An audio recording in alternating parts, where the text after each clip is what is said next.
Assalamualaikum. Hari ni kita didatangi sebuah ikan keli bermisai panjang. Hari tu dia naik mesin tu. Jadi kita jumpa pucuk bunyi dia di ni. Ni. Di reeng dia. Dengan stabilizer dia. Okey. Ni hak bunyi dah. Hak tak bunyi pula. Di sini kita dapati buh lawaan dia ni terkoyak.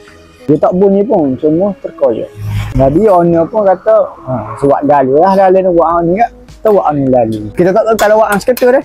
Kita pergi reh buh. Ni buh baru. Dua butir. Kiri dan kanan. Sama juga dengan ni. Hari ni pun serupa juga. Ni. Koyak. Nampak?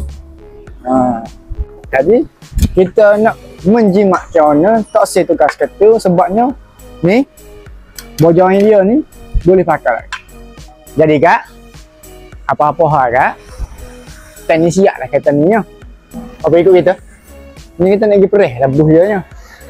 Tu kereta. Kalau tak kenal biar keli ya, itulah model kereta nya. Dua-dua ni biar keli. Ataupun dipanggil NCP 150 ataupun 151. Perih kak, luncur!